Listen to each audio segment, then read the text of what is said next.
here is you got treatments on this cultivation, and it got some treatments, and the yield, the amount of production, you can represent as a number in a matrix.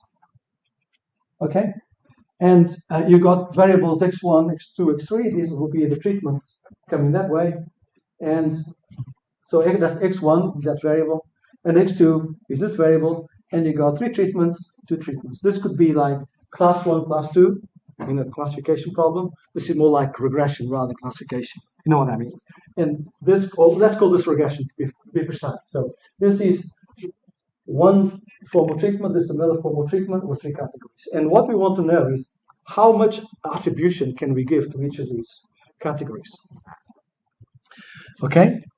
So let's imagine that the matrix happens to be this.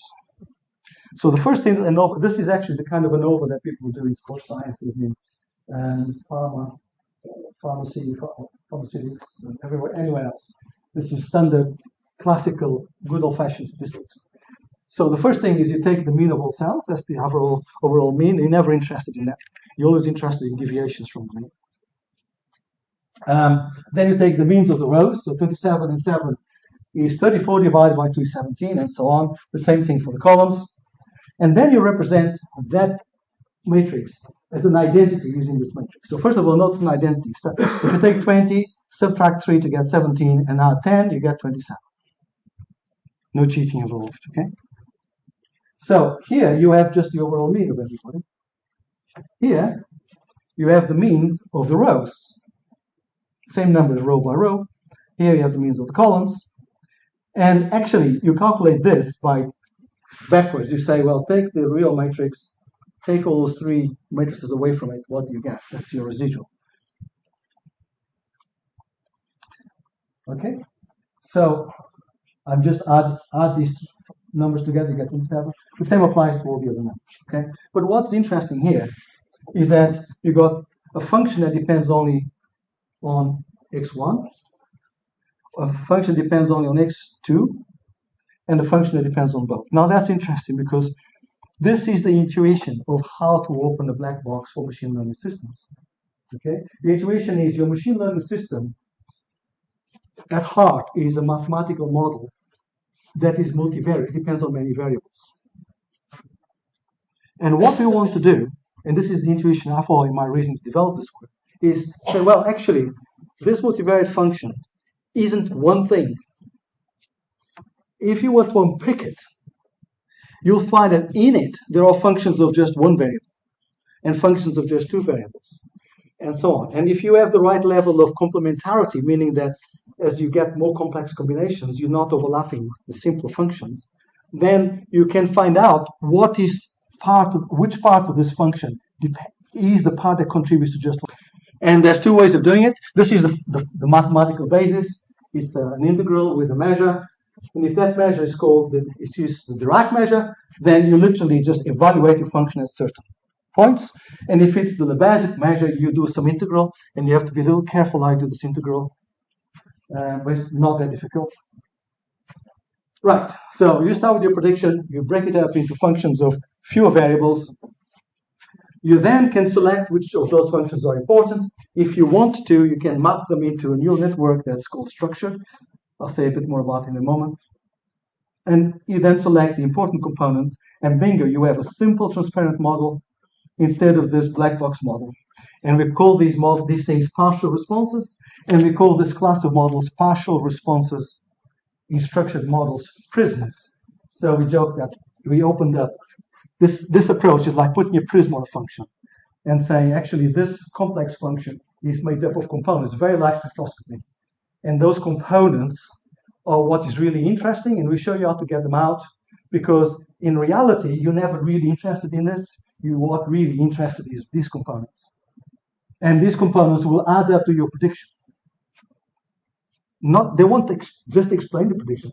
They will build your prediction. They are your prediction. This is inequalities. That function will be the contribution of variable xi to that model. So here I got 2 different classes of models. In this one, I have a circle in a 2-dimensional problem. And this is one class, this is another class, and there's the probability distribution. And this is a three-way interaction between three variables. And my data set, I put all of these in one long data set of 10 variables. That's why they call, this is variables x1, x2, this is x7, x8, and x9, 9 variables. So I give these 9 variables to my models, and I give it a certain target, and I expect my model to pick up the right variables and the right functions. Now, there is a kind of misunderstanding in the machine learning literature, not in statistical literature, because people in statistics understand this, people in machine learning don't always understand this, that a better accuracy is not always good. So that's the second non-intuitive message. The first message I gave you last time is that you can have a perfect model that's completely wrong. I hope you believe that now. The second is a more accurate model is not always good, and if it's really accurate, it's almost certainly wrong. Why? Because the real world is noise. So I'm just going to go ahead a second. This is a generating function. This got the circle as the boundary. So the probabilities of the circle are 0.5, belonging to class 1 and class 0. Inside the circle, they are towards one class, and outside it towards the other. So what does that mean? It means that if you're near the boundary of the circle, then you have a 50-50 probability of being in that class. Okay? In other words, if you represent one class by black, one class by red, you should generate data on this boundary by flipping a coin and saying 0, 1, 50-50 probability. So you get this. And as you go towards the middle, you get more of the black class. As you go towards the outside, you get more of the red class. Yeah? If you then, because I generated the data, I know what the ideal fit for the data is, and it's represented by this boundary, but also is represented by that curve. So I can calculate the optimal area under the curve, and it's not 1. It can't be, because an area under curve 1 means you predict every black point as black, and every red point as red, and if you do that, I'm going to tell you, get real. Because you cannot predict. And I don't mean just that you cannot predict it for this sample. You could produce a convoluted data set with convoluted classifier with 1,000 branches that gives everything right. I'll say it's useless, because the next time I take a sample of the data, the red and black points are going to move around. So your classifier is going to be precisely wrong. But I know what the best you can do is use the function that generated data. So, and I can calculate also the different univariate functions that I expect to estimate. And this is what I get. This is what I get, basically. This is a generating function. Basically, this is what I get. Oh, sorry. This is what I get. And it's pretty close to what it should be. It's not perfect. When you get to very high values of this function, it goes very, very high, and it's not always very perfect there. But anywhere near this boundary is perfect. And the calibration curve means that if you predict a certain probability, you get it. So this is generation of the data that's coming out of my PRISM model. Using these 2 variables as 2 out of 9 variables with lots of noise. And as the same data applies to all these models, I change the classification target and I get the different functions out to pick up exactly what I'm looking for. So it's working on 10 dimensions to pick up the exactly correct 2 dimensions that are important. This is what happens in a 3-way interaction, etc. This is nice. This is the XO problem. And it's a 2-way interaction, which is also called the logical AND function. And this is the correct fit for the XO function with boundaries that look like that. If you look at multilinear Boolean algebra, we find that's the correct boundaries. So everything works correctly. I won't bore you with that, but let's look at the results. So again, the point about better AUC is not necessarily better. Why? Because I got an optimal classifier. It's optimal. Why? Because it's the generating model. So it's exactly correct. And for each, I took my data and I applied good practice, meaning I didn't model this data set, predict from that, and then say, that's my generalization prediction, but I'm going to tweak this until I get the maximum. No. I say, here's 3, I generated 3 data sets. I model this, and I tweak it until I optimize on that. Yes, correct. Because I need to optimize for generalization. And then I freeze it and I apply to the 3rd data set, and that's prediction, I believe.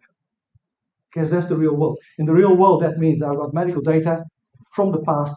I model some, tweak it to generalize to the next bit, but I really want to predict on next year's data. And I can't tweak it to optimize that because I haven't seen that data. And what you can see is that these different models, this is the classifier, this is a black box, and this is my PRISM model called partial response network when it comes from the MLP. They are pretty much the 90% optimal of the in relation to the best possible area of the curve. So again, when a lot of students and a lot of papers out there are basically saying my area of the curve is 2% better than from everyone else's, I win. And I say, what? Get real. Don't tell me that your model is 1% better. Tell me your confidence interval. Because the confidence interval is the thing that will burst under multiple sampling. So if your model is outside of the confidence interval in the right direction, you can have a cup. You've done well. If it's 1% better, if it's 0.68, I'll say, okay, so what? It's inside my confidence interval. I can take another sample for your data, and you might find it's reversions. Because inside this confidence interval, anything is possible. Okay, and statisticians don't need to be told that. Statisticians know that's what confidence intervals are about. But machine learning models, you'll be surprised. 90% of papers will say, my model is 1% better than everyone else's. And they get published. Anyway, enough of the models. This is what happens when you get to be retired and leave my own. This goes with the territory. So here are different models, and you can see that every time you do better. And I'm not showing it here because it'd be massive. But in the paper, we then go on and say, well, what happens if instead of a multi-layer perception, you look at the same data set, but you utilize support vector machines, you utilize gradient boosting, you utilize random forest. And the answer is, you always can derive transparent models that look very similar and perform very similar. Because actually, your model is not as important as you think it is. What is it? So long as the limits on performance are based on the noise in the data. So long as your model has enough capacity to fit the data, then if you fit it well, it should give exactly the same or pretty close results to any other model that has capacity. You know, you can have a Ferrari and you can have a Mini, but if you're going down the motorway legally, it should make a lot of difference. If you're going on a track, that's a different matter, but then you're talking about a different set of data with a high signal-to-noise ratio, and then you need to be sure your classifier has the capacity to fit. But for a lot of real value problems, it is more like the motorway than the track. So my advice is just learn a couple of models and learn how to drive them properly. Learn when you get red flags that something's not right. Learn to look under the bonnet, and then you get good results. Which is why I still get most of my best results with the model I first learned in 1989. But I still use all the others, just to be sure. Now, this is using the Dirac measure. It turns out, and this surprised me completely, that if instead of taking point values, which if you take a response surface or cut through the response surface, you take averages, which is this Lebesgue measure, you get very similar results. I have actually changed. Look at that, it's changing, and look at the figures, they're changing, but they're not changing very much.